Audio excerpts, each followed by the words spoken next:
I played a Plague Tale Requiem, and I'm gonna tell you exactly why it's worth it. After playing the game for a bit, I can say with 100% certainty that this game is amazing. The graphics, story, combat, environments. Oh my goodness, it's amazing. Let's start with the combat. They improved on this a lot, and it wasn't even that bad to begin with. I mean, they even added a knife now, so Misia can use it in melee combat and in stealth. It's like Last of Us though, where with the shiv mechanic, where you don't keep it the whole time and you have to like find or craft it, but it still does work and it's better than nothing. And Misia actually has something to defend herself with in the melee combat, and you don't even get one hit anymore. I think that is probably the best thing that they added for the combat, because it removes a little bit of the tension but still keeps a lot, since it is a stealth game, so that if you get hit in like a dumb way, you can still just go back into hiding and try again, instead of just getting punched in the face and knocked out. I mean, they even added a crossbow, which is, it's a crossbow, of course it's great. And they added some new smaller stuff as well with the alchemy system and stuff like that, which is great. Nothing too much, but they didn't just keep it relatively the same. The story is very simple but effective. If you played the first game, basically it's a continuation of the first game. You're still looking for a cure for Hugo, both even higher stakes.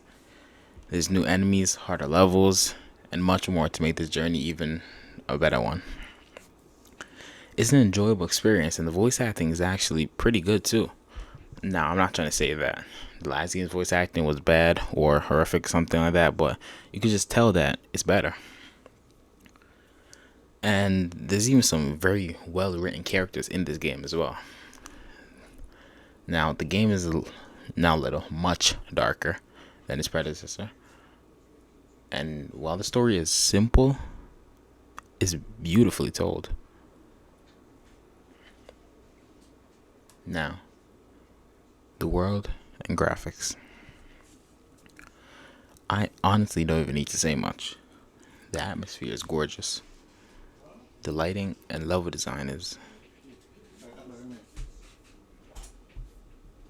the lighting and the level design is just excellent.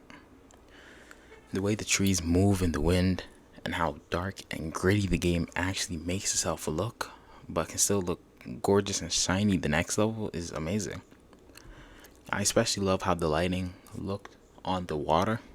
That was something that I really did appreciate as well. And I've seen other people say this as well, but the performance did drop for me a little bit. Our boy Jake Balduna here said it best, but the frames were all over the place. So I don't know how that's gonna fare for you guys, but it was a little bit of an issue for me. Now, the gameplay in general, it's solid. It's an upgrade from the first game, and it feels slightly different, but in a good way and in its own way. It's the same style, but with some added tricks and much smoother.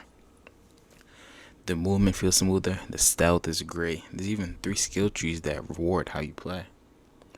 For example, if you're a more stealth type of guy, the stealth tree will progress faster.